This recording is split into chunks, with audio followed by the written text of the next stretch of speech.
사도행전을 공부하게 됩니다. 오늘은 지난주에 이어서 사도행전 20장 두 번째 시간을 공부하도록 하겠습니다. 바울이 밀레도까지의 항해에서 에베소를 들리지 않은 이유는 무엇인가? 그 이유는 오순절 안에 예루살렘에 도착하기 위해서 에베소에 들릴 수 있는 시간적인 요소가 안 될 것이다. 이렇게 바울이 판단한 것이죠. 이미 유대인들의 음모 때문에 가장 중요한 순례절기였던 6월절에 예루살렘에 도착할 계획을 포기한 적이 있었죠. 그래서 이번 주는 두 번째 큰 절기인 오순절 안에 예루살렘에 도착을 해서 마게도냐 지역, 아가야 지역에서의 예루살렘 교인들을 돕기 위한 연보를 전해주고 싶었다는 거죠. 그래서 바울은 에베소에 들르지 않고 에베소만의 입구를 가로질러 기호에서 사모를 향하는 직선 항로를 택하게 됩니다. 대신에 바울은 밀레도에 도착하자마자 에베소 교회의 정가를 보내 장로들을 그것으로 부르게 됐고 마지막 고별 설교와 권면의 말을 전하게 되어집니다. 이 정도의 모습을 갖고 있다면 바울이 에베소 교인들을 향한 깊은 애정과 기도의 열을 쏟고 있는 것을 우리가 잘 발견할 수 있습니다. 자, 이 밀레도가 여기죠. 밀레도. 그러니까 에베소가 여기고요. 에베소로 갈 수 있었지만 에베소로 가지 않고 밀레도로 와서 밀레도에서 이렇게 해서 바다로 해서 오는 것이 가장 빠른 경로이기 때문에 그렇게 선택을 한 것이죠. 그러니까 에베소를 지나지 않고 밀레도 쪽에서 만나고 또 고별 설교를 하고 이렇게 되는 거죠. 바울이 사람을 보내 에베소에 청한 사람들은 누구입니까? 에베소 교회의 장로들이었다. 장로들을 지칭하는 일라어 프레스부테로스라고 하는 말은 늙은, 나이가 많은 이런 뜻을 가지고 있고요. 나이가 지긋이 들었고 에베소 교회를 대표할 만한 사람들이었다라고 하는 거죠. 그러면서 바울이 밝힌 장로의 자격을 소개하고 있는데 하나님의 청지기로서 책망이 없고 책망할 것이 없고 한 아내의 남편이고 방탕하다 하는 비방이나 불순종하는 일이 없는 믿는 자녀를 두고 제 고집대로 하지 아니하며 급히 분내지 않으며 술을 즐기지 않으며 구타하지 않으며 더러운 일을 탐하지 아니하며 나그네를 대접하며 선을 좋아하며 근신하며 의로우며 거룩하며 절제하며 말씀의 가르침을 그대로 지켜야 한다는 거예요. 또 장로들의 임무는 구제에 대한 일을 관리했고요. 교회를 잘 다스리고 바른 가르침으로 교훈하고 책망하고 병자들을 돌보았다. 그러니까 이제 목회를 하는 목회자들은 목회하는 일에 열심을 가지고 그 외에 교회의 여러 모습을 통해서 돌보는 역할을 했다라고 하는 거죠. 그러므로 바울이 에베소 교회 영적 지도자들인 장로들에게 자신의 고별 설교와 권면을 한 것은 매우 적절한 일이며 모든 에베소 교인들에게 전한 것과 같다. 그러니까 그들에게 한 말은 누구에게? 에베소 교인들에게 한 것과 같다라고 합니다. 14번째로 바울이 에베소 교회 장로들에게 한 고별 설교의 특징은 무엇인가? 바울이 비시디안 안디옥에서 한 설교가 회당의 청중들에게, 아덴에서 한 설교가 이방인에게 한 대표적인 설교라면 이 밀레도의 설교는 모든 기독교인을 향한 설교의 전형이었다는 거예요. 이 설교의 중심 내용은 에베소에서의 바울의 사역, 예루살렘에 가고자 하는 바울의 현재 계획, 또 바울 자신과 에베소 교회의 장래의 미래. 그러니까 그 에베소하고 관계된 또 그를 통해 일하실 하나님의 사역과 계획들을 설교의 중심으로 하고 있다는 거죠. 혹자는 이 밀레도 설교를 가리켜 권면의 성격과 어느 정도 바울 자신의 변증적인 성격을 가지고 있다 이렇게 표현했고요. 또 이 설교는 바울 서신의 구성과 유사해서 바울 서신의 축소판 같은 느낌을 준다라고 이렇게 표현을 하고 있습니다. 15번째, 바울이 밝힌 그의 당면 과제는 무엇인가? 바울의 당면 과제는 뭐냐면 최종의 목적 예루살렘에 가는 일이었다. 그것은 그의 의지에 따라 단독적으로 계획한 것이 아니고 성령의 절대적인 간섭에 따른 계획이었다. 이것은 심령의 매임을 받아라는 말이 성령에 의해 묶여 성령의 재촉을 받아라고 하는 그런 뜻으로 우리가 이해하면 됩니다. 바울이 예루살렘에서 하고자 한 일은 갈라디아, 마게도니아, 아가야, 아시아 이방 성도들이 연부한 돈을 예루살렘 교회 성도들에게 전해주는 것이었다. 16번째로 바울은 예루살렘에서 어떤 일을 경험할 것인지 알고 있었는가? 바울은 먼저 예루살렘에서 무슨 일을 만날지 알지 못하노라 라고 대답했다. 이처럼 자신의 미래 닥칠 알지 못한 채 성령의 인도를 받고 예루살렘으로 나가는 바울의 모습은 하나님의 명령에 순종하고 장래 기업으로 받을 땅에 나갈 갈 바를 알지 못하고 나갔던 아브라함의 모습과 유사했다. 우리의 모습이 그렇죠. 다 알고 가는 상황이 아니고 그냥 인도하심을 받아가는 것. 이게 때로는 힘이 들고 어려울 수도 있죠. 또한 바울은 이전부터 성령께서는 바울이 방문하는 각 성마다 그가 받을 결박과 환란이 기다리고 있음을 주지시켰다라고 말했다.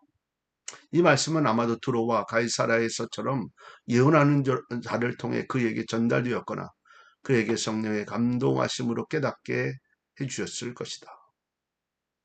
이 말씀대로 예루살렘에 도착한 바울은 성전 모독죄로 고소가 되어 유대인들에게 죽임을 당할 뻔했고 로마군에 의해 쇠사슬로 결박당하는 수모를 겪게 됩니다. 17번째로 자신이 가는 곳마다 환란과 결박이 기다리고 있다는 사실을 알고 있는 바울의 각오는 어떠했는가? 비록 환란과 결박이 기다리고 있지만 그의 달려갈 길과 주 예수께 받은 사명 곧 하나님의 은혜의 복음 증거하는 일을 마치려 하면은 그의 생명을 조금도 귀한 것으로 여기지 않을 각오가 되어 있었다. 참 우리의 모습이 그래야 되지 않겠나 싶습니다. 목회자는 물론이고 교회를 위해서 하나님의 나라를 위해서 그 어떤 각오도 해야 하는 것이 목회자가 아닐까 또 성도의 삶이 아닐까 이렇게 생각합니다. 오히려 그는 그것을 증거하다가 복음의 대적자들에 의해 환란과 핍박을 당해 세상의 더러운 것과 만물의 찌꺼기 같이 된 것을 기뻐하였다. 참 이런 삶을 살아야 하는데요. 18번째, 에베소 교회 장로들을 향한 바울의 첫 번째 권면의 말씀 무엇인가? 바울의 첫 번째 권면은 너희는 자기를 위하여 또 온 양떼를 위하여 삼가라.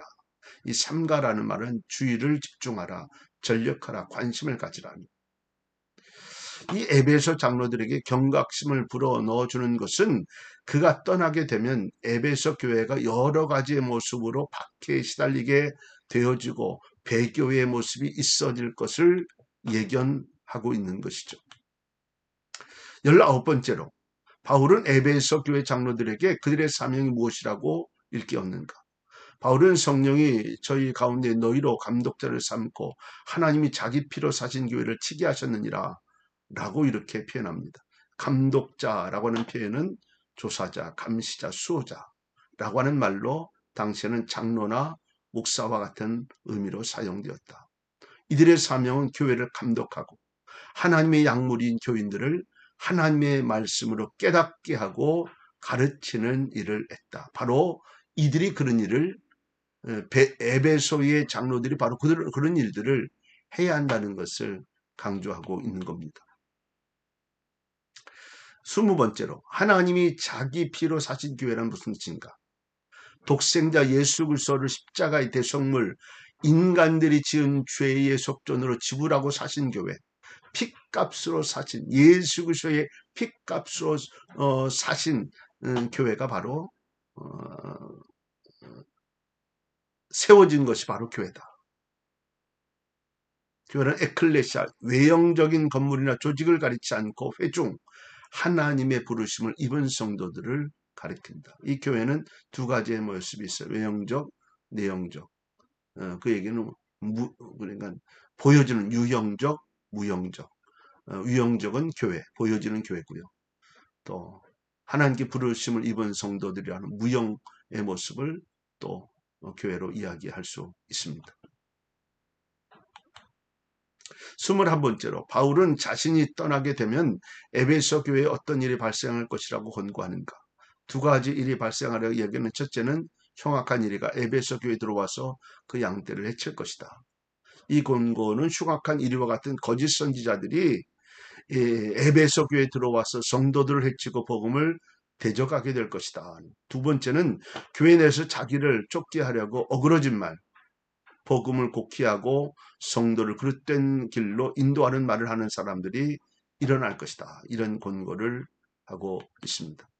22번째, 바울은 에베소 교회 장로들을 누구에게 부탁하였는가? 바울은 그들을 주와 및 그 은혜의 말씀께 부탁했다. 부탁했다는 말은 위탁했다, 넘겨주다라고 하는. 바울은 비록 떠나지만 하나님과 그들이 받았던 하나님의 말씀, 즉 그들의 구속하고 거룩하게 하는 하나님의 은혜를 선포해 주는 말씀은 항상 그들 곁에 남아있을 것이기 때문에 하나님의 말씀이 그들과 함께 할 것이다 라고 하는 것을 주와 및 그 은혜의 말씀께 부탁하고 있는 것이다.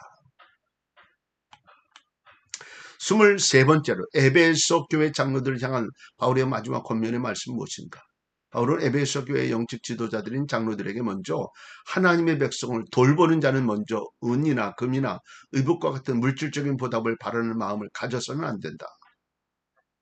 사명자들이 뭐 이런 거 바라면서 하겠습니까? 그런 것은 아니다.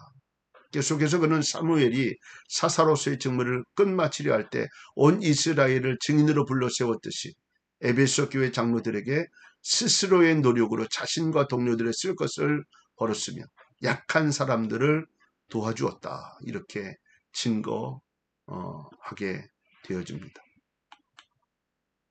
24번째로 바울의 설교가 끝났을 때 사람들의 모습은 어떠했는가? 바울이 설교를 끝난 후 무릎을 꿇고 모든 사람과 함께 기도하자 그들은 다 크게 울며 바울의 목을 안고 입을 맞추었다. 목을 안고 입을 맞췄다는 행동은 유대인의 인사법으로 그리스도인의 사랑을 나타낸다. 너희가 다 내 얼굴을 다시 보지 못할 줄 아노라. 한 바울의 말은 곳에 모인 모든 사람들을 더욱 슬프게 했고 근심에 빠지게 했다. 고별 설교 직후에 바울은 사람들의 전송을 받으면서 밀레도를 떠나 예루살렘으로 향하게 됩니다. 사명이라고 하는 것은 참 이러지 않나 하는 그런 생각을 갖습니다. 내가 멈추고 싶을 때 멈추고 하고 싶을 때 하고 하고 싶지 않을 때 하지 않는 것이 아니고 또 언제든지 성령의 인도하심을 쫓아가는 거죠. 그래도 바울은 이 에베소 교회 장로들과 함께 눈물로 같이 함께 동역했다는 것이 얼마나 귀한 일인가 하는 그런 생각을 갖습니다. 오늘 여기까지입니다. 오늘도 승리하는 날 되실 수 있기를 바랍니다.